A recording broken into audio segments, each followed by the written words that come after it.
নাম ঘোষণার পরে এত জোরে হাততালি দিয়ে আমাকে কোনো বিপদে ফেললেন কিনা সেটা একটা আশঙ্কা আছে।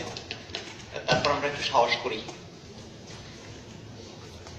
প্রথম জিজ্ঞাসা হচ্ছে যে আজকের এই অনুষ্ঠান এই বই সাবিদিন বন্দনা কিনা নাকি পাঠ সম্পর্কিত, এই দুইটার একটা মীমাংসা দরকার আছে। দ্বিতীয় বক্তব্য হচ্ছে বইটা হচ্ছে জীবন গড়তে বই, জীবন গড়তে বই সম্পর্কে একটা ম্যানুয়াল বই।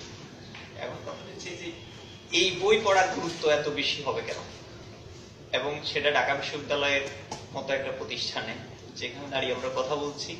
এই বিশ্ববিদ্যালয়ের পাশে আমি দেখি বিশ্ববিদ্যালয় ক্যাম্পাসের ভিতরে একটা বিশাল ওয়াল ম্যাপ দিয়ে বলা হয়েছে স্বপ্নের ঢাকা বিশ্ববিদ্যালয় গড়তে ভীষণ এত এত এরকম দিয়ে বাংলাদেশের প্রাইম মিনিস্টার ইত্যাদি বড় ধরনের পরিকল্পনা ঘোষণা করা হয়েছে।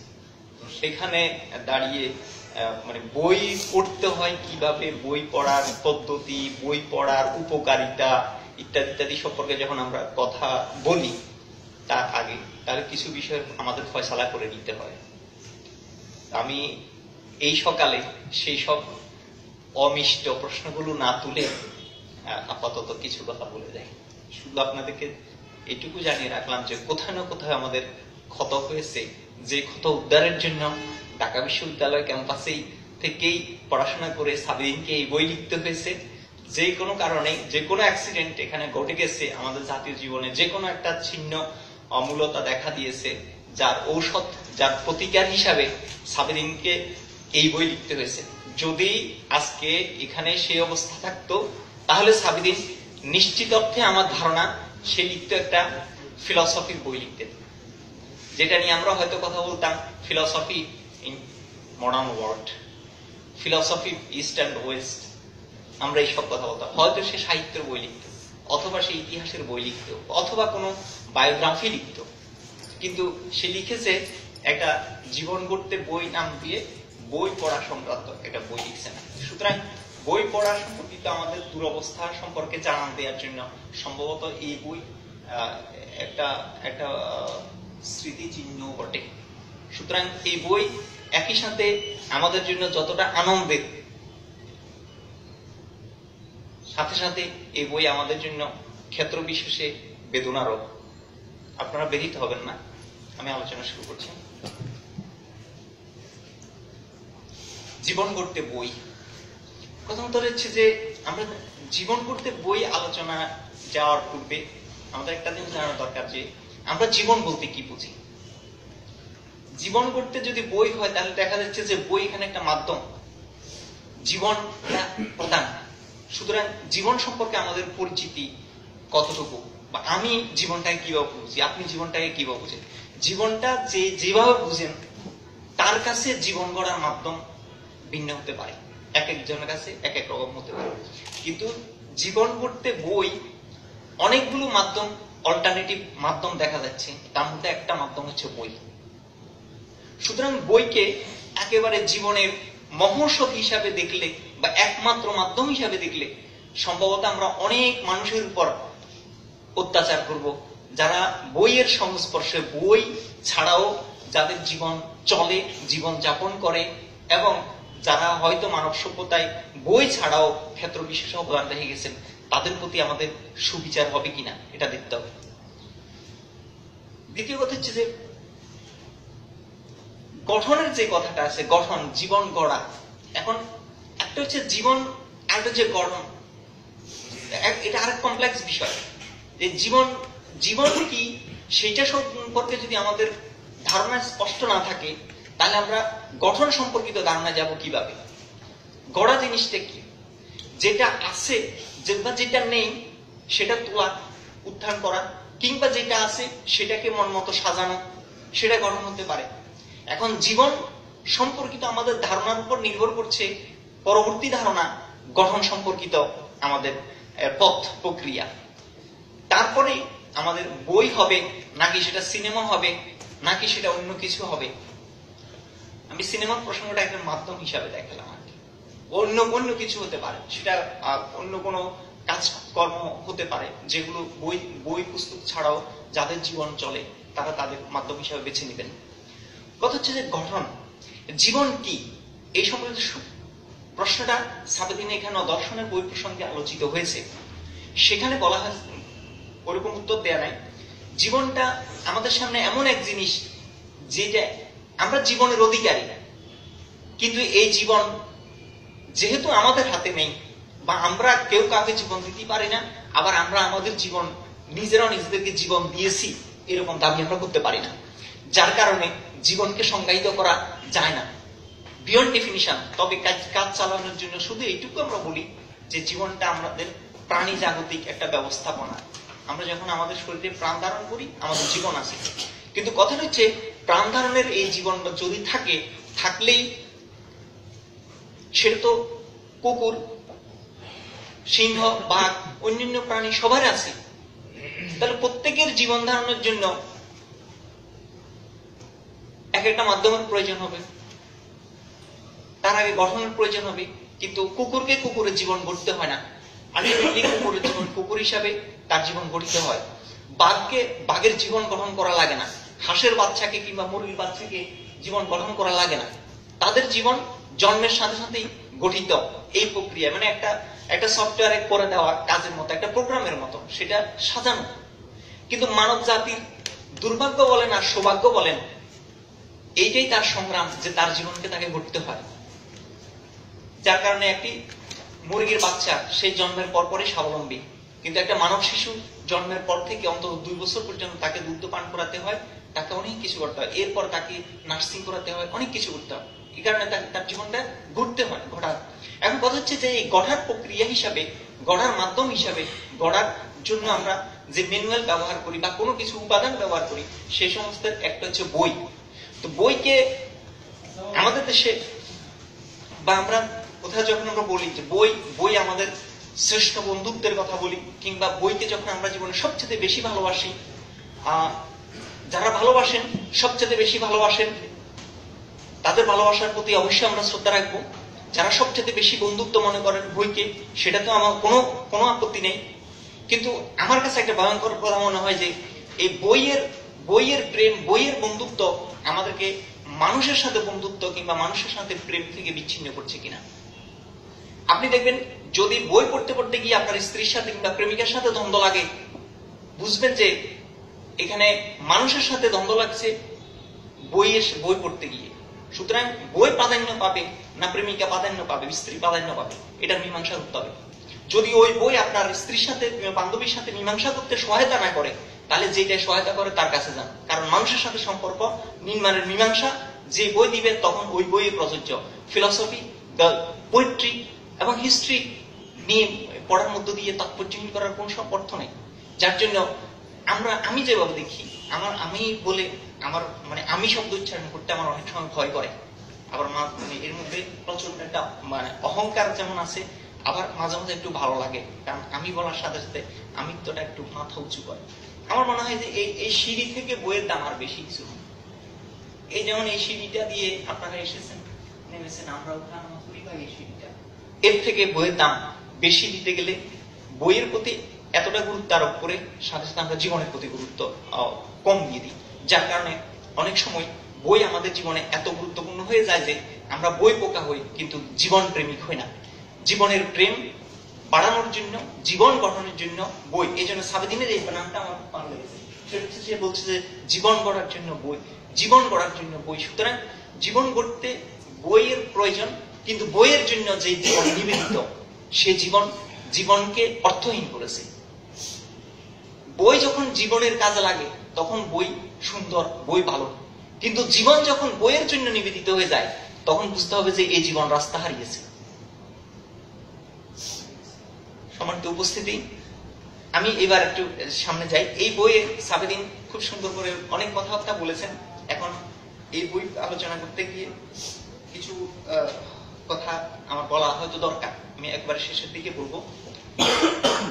একটা বিষয় হচ্ছে যে আমরা যখন বাংলা ভাষায় বই শব্দটা বলি, এই বইয়ের সাথে সম্পৃক্ততা হচ্ছে জ্ঞান বিজ্ঞানের এমন একটা স্তরের, যে স্তরের সাথে লেখা মানে হস্তাক্ষরের সম্পর্ক একেবারেই নেই। মানে বই, বাংলা ভাষায় বই শব্দটা হচ্ছে ওহি শব্দের সাথে, মানে এটা রেসালাত, এটা অতীন্দ্রিয় জগৎ, এটা একটা ঐশ্বরিক জগতের সাথে সম্পৃক্ততা। যার কারণে বইয়ের প্রতি আমাদের একটা গভীর শ্রদ্ধা, বইয়ের প্রতি আমাদের একটা গভীর ভালোবাসা আছে। কারণ স্বয়ং ঈশ্বর যখন বলেন যে উম্মুল কিতাব, তিনি যা কিছু লিখেছেন তিনি সবকিছু একবার লোহে মাহফুজে সংরক্ষণ করে রেখেছেন, আমাদের ধর্মীয় বিশ্বাস। তখন আমরা দেখি যে পরবর্তীতে যারা লিখছেন তারা মূলত ঈশ্বরেরই শিষ্য। মধ্যযুগের কবি আলাউল বলছেন কবিগণ ঈশ্বরের শিষ্য, কবিরা হচ্ছেন ঈশ্বরের শিষ্য। মানে কবি লেখেন, কবি কথা দেন, কবি বাণী দেন, যার কারণে কবিরা হচ্ছেন ঈশ্বরের শিষ্য। ঈশ্বর যে রাস্তায় হাঁটেন তার অনুসরণ করে এরা হাঁটছেন, যার কারণে কবি, সাহিত্যিক মানে শিল্পী বা লেখকদের প্রতি আমাদের এরকম একটা ভালোবাসা আছে, এরকম একটা মহবোধ আছে, আমাদের কাজ করে। এখন কথা হচ্ছে যে এই বইয়ের গুরুত্বপূর্ণ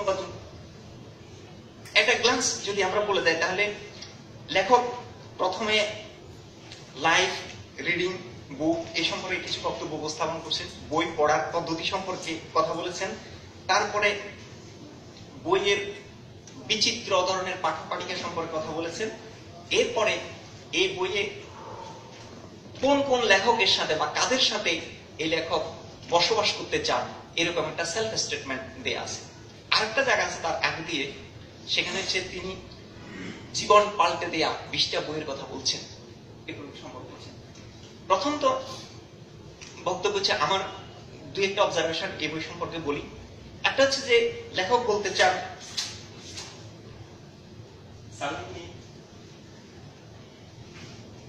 সাবলীন থাকলে ওকে জিজ্ঞাসা করতাম যে আমি প্রশংসা দিয়ে শুরু করবো না নিন্দা দিয়ে শুরু করবো।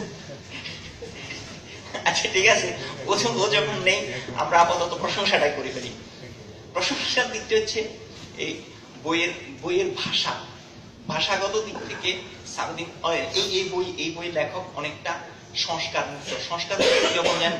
বাংলা ভাষায় লেখকরা বই লিখতে গেলে অনেকাংশে তৎসমগে শব্দাদির ব্যবহারের ভিতর দিয়ে তাদের লেখাকে অনেকটা জর্জরিত করে ফেলেন, অনেকটা ওজনই করে ফেলেন। এখন এরকম ওজন দিতে গিয়ে লেখকের আর কাঁধে মানে না। আমাদের বাংলাদেশে একটা কথা আছে যে পীর সাহেবের পালকি কাঁধে বহন করতে গেলে সওয়াব হবে, কিন্তু কাঁধে মানানো চায়।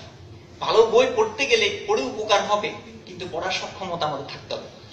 এই দিক বিবেচনায় সাবিদিন অনেকটা আমাদের এই বাঙালি এই বঙ্গদেশীয় বিদ্যা চর্চার যে কায়দা সেখান থেকে একটু বেরিয়ে এসেছে। কিরকম আমি ওখানে দেখি তার শব্দগুলো কেমন, তার কিছু শব্দগুলো নিবে আমাদের দেশ বাংলাদেশের কথ্য বাংলায় বা আমাদের খুব আন্তরিক বাংলায় প্রচলিত শব্দাবলী তিনি ব্যবহার করেন। যেমন কার্ল মার্কসের পঠন রীতি সম্পর্কে গিয়ে তিনি বলছেন, একটা জায়গায় বলছেন কার্ল মার্কস পরবর্তীকালে যিনি তার শ্বশুর হবেন সেখানে বলছেন যে ফনস্টাইনের এর সোহবতে তিনি অনেক সমৃদ্ধ হয়েছেন। এই যে সোহবত মানে সংস্পর্শ, এখন এই শব্দ ব্যবহারের সাহস বাংলাদেশে এরকম জেনারেল এই সাহস খুব মানুষের নেই।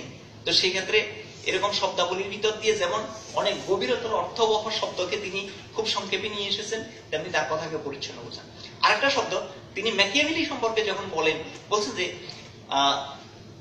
আমাদের রাজনীতি এবং ধর্ম এটাকে পৃথকীকরণ এই যে আমরা বলছি পৃথকীকরণ, সাবিদিন খুব সচেতন ভাবে এই শব্দটা এড়িয়ে গেছেন। সে বলছে জুদা করা, রাজনীতির জুদা ঘোষণা করেছেন। এই যে এই জুদা ঘোষণা করাটার সাথে আমাদের এই বাংলাদেশ অন্তত প্রায় 1000 বছর না হইলেও 700-800 বছর পর্যন্ত পরিচিত। আমি যখন মসনবী পড়ি জালালউদ্দিন রুমি, সেখানে আমি এই জুদা শব্দটা দেখি। আবার আমাদের বাড়িতে বা আমার নানার বাড়িতে যখন আমার মামারা ভিন্ন ভিন্ন সংসার হয়ে যায় করে ফেলে, তখন তারা জুদা হয়ে গেছে। মাওলানা রুমির মসনবীতেও জুদা আছে, আবার আমাদের পরিবারের বাড়িতেও জুদা আছে, কিন্তু মাঝখানে বাংলা বইয়ে জুদা নেই। সাবিদিন আমাদেরকে জুদা শব্দটা দিয়েছে। তারপরে সাবিদিনের এরকম সুন্দর সুন্দর শব্দের ব্যবহারগুলো আমাকে আকৃষ্ট করে, আমার ভালো লাগে। সাবিদিন যেহেতু উঠে এসেছেন, আমি আমার নিন্দার পাঠটা একটু খুলি, তার আগেও আর একটু প্রশংসা করি। সাবিদিন এই বইয়ে কিছু কিছু পদ্ধতিগত দিক সম্পর্কে সাবিদিন যেটা বলেছেন, আমি যে সাবিদিনের উপর কিছুটা ক্ষেপে আছি আপনারা বুঝার অন্যতম কারণ হচ্ছে এই বই পড়ার পর আমি নিজেকে আসামির কাঠ গড়ায় দেখতে পেয়েছি। কারণ হচ্ছে সাবিদিন যে সিরিয়াস পাঠকের চিহ্ন বলছেন, সাবিদিন এবং আমাদের দীর্ঘদিনের পরিচয়ে আমাদের যে সম্পর্ক, যে পরিচয়, আমি দেখলাম যে না এই পরিচয় আর টিকি না, এই বইয়ের মানদণ্ডে টিকি না। এবং সাবদিন যে পাঠকদের কথা বলছেন, পাঠকদের দায়িত্বশীল পাঠকদের সম্পর্কে যে মন্তব্য করেছেন, আমি দেখলাম যে গত 10-15 বছর আমি যে পড়াশোনা করেছি সেগুলো এখানে আর টিকে না। ঠিক আছে, অনেক ক্ষেত্রে দেখা যায় যে আমি আমার নিজেকে আসামি কাঠগড়া দেখতে পেলাম। তো এই জন্য আমি তারপর ক্ষিপ্ত হয়েছি, ব্যাপারটা নিজেকে আরেকটা রিআন্ডারস্ট্যান্ডিং রিয়ালাইজেশনে যাওয়ার চেষ্টা করলাম, যে তার সাথে আমি একমত বা ভিন্নমত হই, কিন্তু তার কিছু কথা আছে যেগুলো হয়তো আমাকে আবার নতুন ভাবে পথ দেখাইতে পারে, এরকম মনে করছি। আরেকটা জায়গা আছে যে সাবেদিন যখন মানুষের দর্শন সম্পর্কে কথা বলে তখন তার যে স্বতঃস্ফূর্ততা দেখা যায়, এইটা আমাদের জন্য আনন্দের। আমি সাবেদিন সম্পর্কে বলতে চাই না, কারণ সাবেদিন আমাদের একজন হিসাবে, আমরা বাংলাদেশ স্টাডি ফোরাম হিসাবে আমরা একজন আরেকজনের পিঠ চাপটানো, এইটা আমাদের উন্নতির পথে বাধা। আমরা ধরেন আজকে বাংলাদেশ স্টাডি ফোরাম সহ কয়েকটা সংগঠন কয়েকজন মিলে আমরা আলোচনা করছি, আমরা যদি এখানে বাংলাদেশ স্টাডি ফোরাম সাবেদিন ইব্রাহিম তার বই এই বন্ধনায় লিপ্ত হই, তাহলে আমরা আমাদের নিজেদেরকে বাহবা দেওয়া ছাড়া কিছু না। তার থেকে বরং এইটার একটা উসিলা ধরে আমরা কিছু কথা বলি, সেটাতে অনেক ফায়দা হবে বলে আমার মনে হয়। দর্শন সম্পর্কে তিনি যখন কিছু কথাবার্তা বলেন, অন্যান্য যেগুলো সম্পর্কে কথা বলেন, সেগুলো সম্পর্কে বলার আগে আমি শুধু একটা কথা বলিনি আপনাদেরকে। সাবেদিন যখন এই বই লেখে, তার মনে মনোভাবনা কি থাকে, তার মনোভাবনা কি থাকে এটা তার মনে থাকুক, কিন্তু বইয়ের ভাষায় বোঝা যায় একটা বই লেখা কিংবা বই পড়ে বই উৎপাদন করা ইত্যাদি সম্পর্কিত অমরত্বের একটা আকাঙ্ক্ষা আছে। অমরত্ব মানে অমর হওয়া। এই বইয়ের 2 থেকে 3 জায়গায় লেখা আছে অমরত্বের কথা। অমরত্বের শুরুর দিকে একবার, শেষের দিকে একবার, মাঝখান দিয়ে ভুলে গেলে পিছনের দিকে আছে। সুতরাং অমরত্ব, এই যে মানব জাতির একটা অমরত্বের আকাঙ্ক্ষা, এই অমরত্বের আকাঙ্ক্ষা রবীন্দ্রনাথ থেকে শুরু করে রোমান্টিকরা এবং আধ্যাত্মিকরা সবাই অমরত্বের কথা বলছে, অমরত্বের কথা। কিন্তু আসলে বই আমাদেরকে অমর করে কিনা, বা অমরত্বের আকাঙ্ক্ষা নিয়ে আমরা যদি আলোচনা করি, বা অমরত্বের আকাঙ্ক্ষা নিয়ে যদি আমরা বই পড়াশোনা শুরু করি, সেই অমরত্ব আসলে অমরত্ব থাকে কিনা। মনে রাখতে হবে যে জগতে একটা সময় সবকিছু নিঃশেষ হয়ে যাবে, কিন্তু যুগে যুগে কিছু কিছু নিঃশেষ হয়ে যাচ্ছে। সুতরাং অমরত্বের আকাঙ্ক্ষা মানুষ দীর্ঘদিন লালন করতে পারে, কিন্তু এটা চিরস্থায়ী নয় কোনো কিছুর মতো। তবুও এই অমরত্বের আকাঙ্ক্ষাটা, বোধটা আছে বলেই হয়তো এরকম ভালো ভালো জিনিসগুলো আমাদের সামনে আসে, আমরা আলোচনা করি। তবে সাবেদিনের সাথে আমি কতগুলো ক্ষেত্রে দ্বিমত পোষণ করি। যেমন ধরেন, তিনি বলতে চান যে মানুষ বই লিখে আসছে বর্ণমালা সৃষ্টির অনেক আগেই। এটা আধ্যাত্মিকভাবে সত্য, জাগতিকভাবে সত্য নয়। কারণ মানুষ বর্ণমালা আবিষ্কার করার পরেই বর্ণ দিয়ে শব্দ বানিয়েছে, শব্দ দিয়ে বাক্য বানিয়েছে, এবং বাক্য জড়িয়ে দিয়ে প্যারাগ্রাফ বানিয়েছে, প্যারাগ্রাফ দিতে দিতে দিতে সেটা একটা পরে বই হয়েছে। আর যদি সাবেদিনের এই কথা আমরা মেনে নিই যে বর্ণমালা সৃষ্টির অনেক আগেই মানুষ বই লিখে আসছে, তাহলে আমাদেরকে দিতে হবে যে ঐশ্বরিক জগতে, যেটা যেমন কোরআনে বলা হচ্ছে লাউহে মাহফুজে লেখা আছে, কিংবা বলা আছে হুন্না উম্মুল কিতাব, সেটা উম্মুল কিতাবে লেখা আছে, কিংবা বাইরে বিবলিক্যাল ওয়ার্ল্ডে যখন আমরা যাই তখন এগুলো সত্য, ঐশ্বরিক জগতে সত্য। কিন্তু মানুষের যে কিছু জাগতিক ইতিহাস আছে, সেখানে মানুষের বই এসেছে লেখনী জগতের ভিতর দিয়ে, বই পরবর্তীকালে। একটা হচ্ছে ভিন্নমতের জায়গা আমি আরো কতগুলো উল্লেখ করতে চাই, কিন্তু এখন দরকার নেই।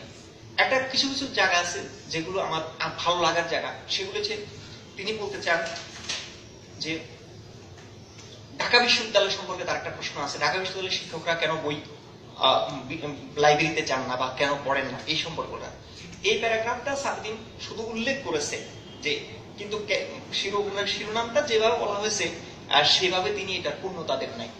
অর্থাৎ তিনি বলছেন যে কেন শিক্ষকরা পড়েন না, শিক্ষকরা কেন লাইব্রেরিতে পড়ছেন না বলে তিনি যে উদাহরণ দিয়েছেন সিরাজুল চৌধুরী সহদেরকে, কিন্তু কেন পড়ছেন না সেটার কজ উল্লেখ করেন না, যার ফলে এই প্যারাগ্রাফটা অসম্পূর্ণ এই বইয়ে।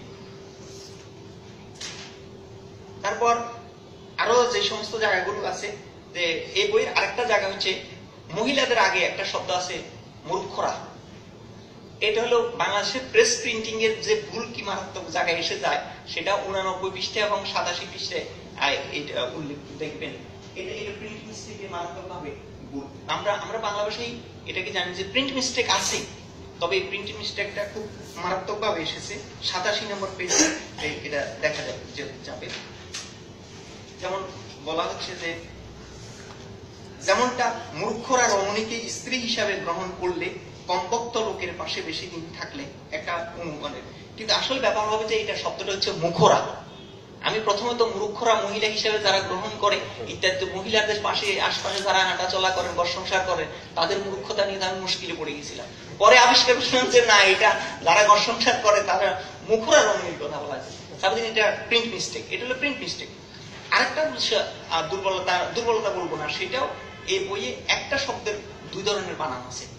2 ধরনের বানান কিরকম? যেমন ধরেন সক্রেটিস, এটার পৃষ্ঠা ধরবেন যে 99 ধরার দরকার নেই, আপনি পেজ নাম্বার 95 সক্রেটিসের জবানবন্দি শিরোনামে আছে সক্রেটিস, তার ঠিক একই লাইনে সক্রেটিসের বানান 2 রকম হয়ে গেছে।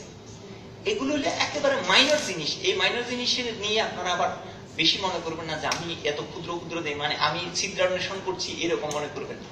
আমি দেখাচ্ছি যে একটা বই যে সাবেদিন আমাদেরকে এই বইয়ের ভিতর দিয়ে যে পদ্ধতি শিখেছে, ওই পদ্ধতিটা আমি আবার এই ওর বইয়ের ভিতরে প্রয়োগ করতে চেষ্টা করেছিলাম।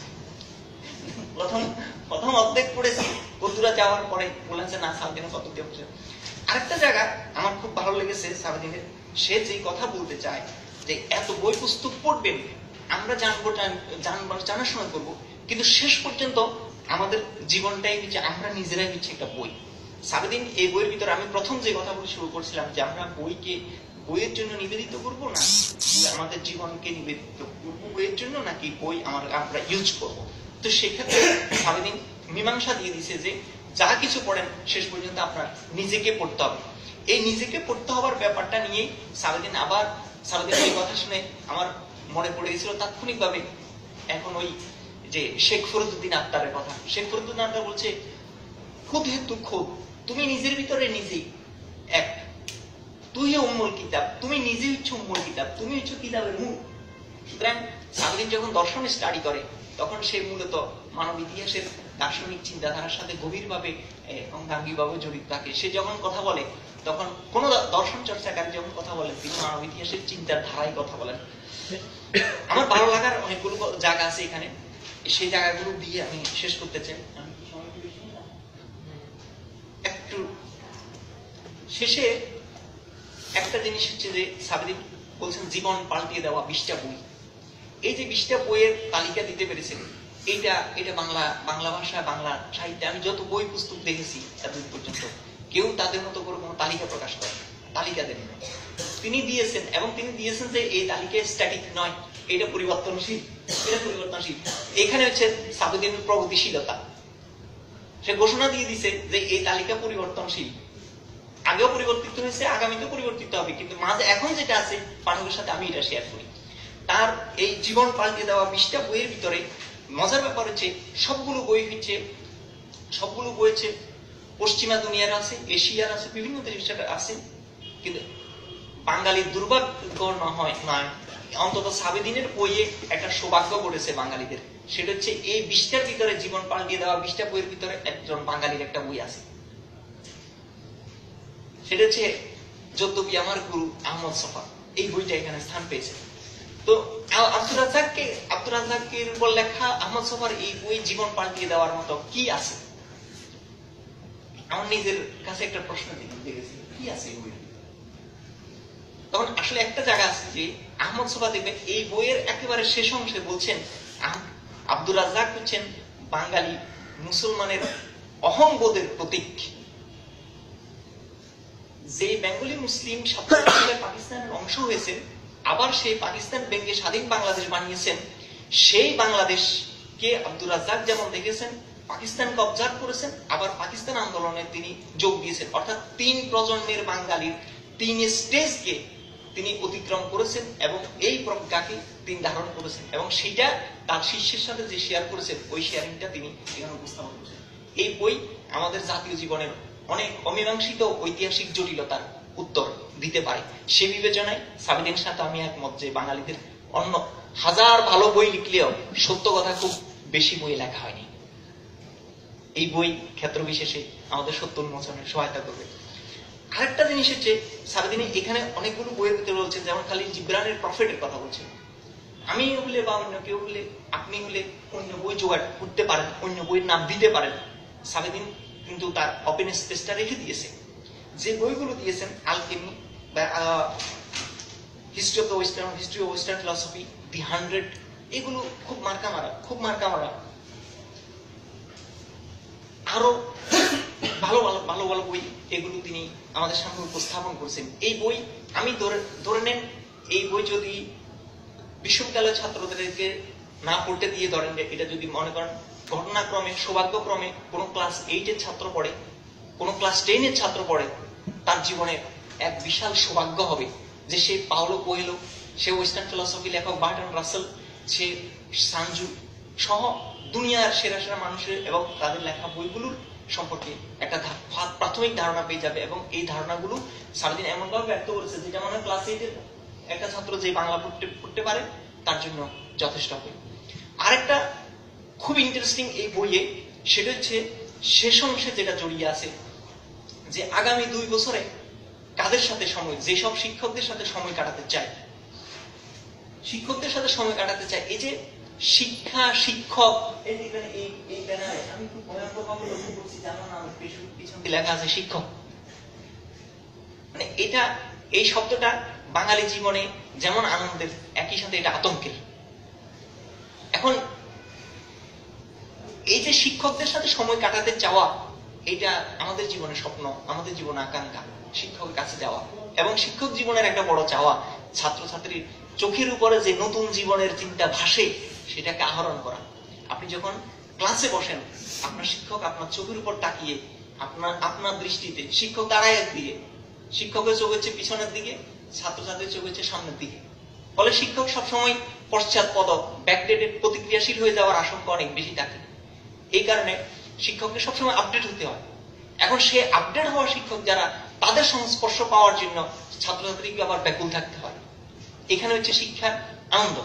সাবেদিন বিশ্ববিদ্যালয় জীবন সহ প্রাতিষ্ঠানিক শিক্ষার উপরে আস্থা তেমন একটা রাখতে পারছেন না, রাখতে পারছে না।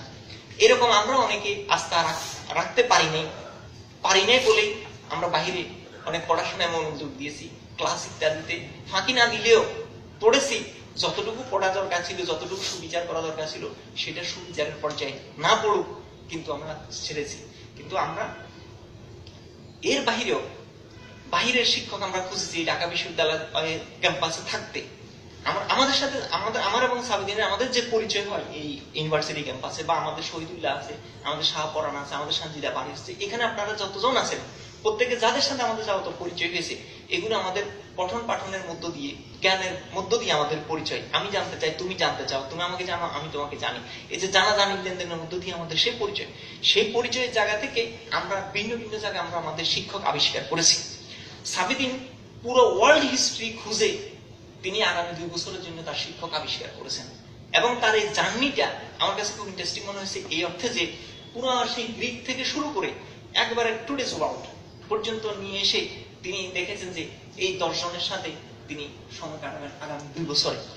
এই পরিকল্পনা এবং এই ভ্রমণটা আমার মনে হয়েছে যে খুব ইন্টারেস্টিং এই অর্থে যে আমরা যদি পৃথিবীকে জানতে চাই, পৃথিবীর জ্ঞান বিজ্ঞানের যে ডেভেলপমেন্ট জানতে চাই, তাহলে তার এই গাইডলাইন আমরা নিতে পারি। আমি বলছি না যে আপনি এই গাইডলাইনটা নেন, আমি বলছি না যে আমি এই গাইডলাইনটা নিব, কিন্তু আমি শুধু এইটুকু বলি যে তার জার্নিটা এটা আনন্দদায়ক। তার এই জার্নির সাথে আপনি যদি সারথি হন, বঞ্চিত হওয়ার কোনো কারণ নেই, লাভবান হতে পারেন, এইটুকু আমি আশা করতেই পারি। তার শিক্ষকদের নাম এখানে উল্লেখ আছে, আমি তাদের নাম উল্লেখ করছি না। আমি শেষ পর্যন্ত এইটুকু বলি যে ঢাকা বিশ্ববিদ্যালয় সহ বাংলাদেশে আমরা গত 200 বছরের লিটারেচারে যদি খুঁজি, শিক্ষা পড়াশোনা সম্পর্কে সবসময় নেতিবাচক বক্তব্য, যে ধসে গেছে, পড়ে গেছে, নষ্ট হয়ে যাচ্ছে, এইভাবে এরকম বক্তব্য। সবাই উন্নত শিক্ষার জন্য সুপারিশ করতেছেন, সবাই উন্নত শিক্ষার সাজেশন দিচ্ছেন এবং নষ্ট হচ্ছে এইভাবে। এটা যেমন প্রগতিশীলতা, তেমনি একই সাথে আমাদের ক্রমাগত পশ্চাৎপদতার লিগেসি বহন করা। সেই অর্থে চিকিৎসার উপায় কি? চিকিৎসার উপায় হচ্ছে একটাই, আমরা আমাদের মতো করে হয়ে উঠা, আমাদের নিজেদের দুর্বলতা যেখানে আছে সেখানে নিজেকে ছাড়িয়ে দেওয়া। যেমন ধরেন আমার নিজের কথা বলি, আমার শিক্ষকদের সম্পর্কিত আমার কোনো অভিযোগ নেই, কোনো অভিযোগ নেই। এই অর্থে যে এই অর্থে যে আমার মনে হয়েছে যে আমার শিক্ষক, অমুক শিক্ষক ভালো পড়ান এই কথা বলতে পারি, অমুক শিক্ষক খারাপ পড়ান এই কথা বলার থেকে তিনি কোনটা খারাপ পড়ান ওইটা আমি ভালো করে পড়ে ফেললে আমার মনোমীমাংসা হয়ে যায়। যার জন্য শিক্ষক, কোন শিক্ষক খারাপ তাকে অন্বেষণ না করি, আমার ভালো শিক্ষক যাকে পেয়েছি এটি যথেষ্ট। বিশ্ববিদ্যালয়ে আপনি আপনার ক্লাসে, ক্যাম্পাসে, আপনার ডিপার্টমেন্টে একজন শিক্ষক আপনার পছন্দ না হতে পারে, কিন্তু দেখবেন যে আপনার ক্লাসে যে শিক্ষককে আপনি অপছন্দ করেন সেই শিক্ষকের জন্য অন্য 10 জন আবার তাকে পছন্দ করে। সুতরাং ইউনিভার্সিটির যে ব্যারিস্টি আছে পছন্দের, এই পছন্দের প্রতি শ্রদ্ধা রেখে শিক্ষকের প্রতি বিরক্ত না হয়ে যেটা গ্যাপ মনে করেন সেটা ফিল আপ করে ফেলেন মানে আমি ফেলি আর কি, সেটা মনে করি। তো শেষে সাবেদিনের এই যে world tour for searching teachers, সেই বিশ্ব খুঁজে শিক্ষক বের করেন এবং সেই শিক্ষকরা কেউ আজ জীবিত নেই, মৃতদের আছে। একজন নাম দেওয়া আছে আবুল কাশেম ফজলুল হকের রেফারেন্স দিয়ে আরেকজন মৃত শিক্ষক অন্বেষণ করানো আছে। সুতরাং তার এই যে বিশ্বব্যাপী শিক্ষক খোঁজার জার্নির ভিতরে সে পাঠসাথী করার জন্য আমাদেরকে আহ্বান জানাচ্ছে। তবে এই আহ্বান জানিয়ে সে বলছে না যে আমার সাথে আসেন ইত্যাদি আসেন, শেষ পর্যন্ত তার বক্তব্য হচ্ছে আপনি আপনাকে পড়েন, রিড ইউরসেলফ। এবং তার শেষ বক্তব্য হচ্ছে আমি পড়ি টু শেপ আপ মাইসেলফ, আমি আমাকে গড়ার জন্য, শেপ দেওয়ার জন্য। আমার একটা ফিগার শেপ আছে কিন্তু এটারে আবার মালিশ করি, এটারে শেপ দিই ইত্যাদি ইত্যাদি, সুন্দর করে আমাকে সাজাই না। সুতরাং ডেকোরেট ইউরসেলফ, আমাদের নিজেদেরকে সাজানোর জন্যই আমরা পড়বো, সেও এইটাই করে। সুতরাং এটা কোনো উপদেশের বই নয়, এটা একটা পথ লাইন, এটা একটা গাইডলাইন, লাইনের মূলক বই। এবং সাথে সাথে পড়া জীবন সর্বোপরি বিশ্বের জ্ঞান বিজ্ঞানের চর্চা সংক্রান্ত এক ধরনের তার পরিক্রমা একটা ফসল বটে। সেই অর্থে এটাকে আমি প্রথমে যেভাবে বলে যেতে চেয়েছিলাম যে একটা ম্যানুয়াল টাইপ না, এটা ম্যানুয়াল টাইপ না, এটা ম্যানুয়ালের আড়ালে জগৎটাকে আপনার সামনে একটা পরিক্রমণ করে, আমার সামনে একটা তুলে ধরে। এবং সেই জার্নিটা অনেক সহজ, যার ল্যাঙ্গুয়েজ অনেকটা প্রবাহমান নদীর ঢেউয়ের মতো, মিষ্টি ঢেউয়ের মতো, অথবা কক্সবাজার সমুদ্র সৈকতের আড়ালে যেমন এভাবে ঢেউ খেলতে খেলতে আপনার জুতার নিচ দিয়ে পানি চলে আসে, মিষ্টি করে চলে আসে, কিন্তু আপনি গাবি যায় না। সাবিদিন আপনার কাছে এই পার্ট নিয়ে যায়, আমার কাছে এই পার্ট নিয়ে আসে, কিন্তু আমাকে জোর করে না, আঘাত করে না, মিষ্টি করে আলিঙ্গন করে। ও দেখতে অনেক সুন্দর এবং তার ল্যাঙ্গুয়েজ সুন্দর। আমি মানে অনেক কথা বলে ফেলেছি বুঝছেন, আজকে আমার রাগের মাথা ছিল, রাগের মাথা অনেক কারণে। কারণ আমাদের ওখানে টঙ্গিতে চলছে বিশ্ব ইজতেমা, আর সাবেদিনকে আমি বলেছি যে 10টায় অনুষ্ঠানে উপস্থিত হব, রাস্তায় বেরিয়ে দিই, কোনো গাড়ি ঘোড়া নেই, কিন্তু শেষ পর্যন্ত আমি বিশ্বাস করেছি যে এই বইয়ের অনুষ্ঠানে আমাকে যেতেই হবে, যাব।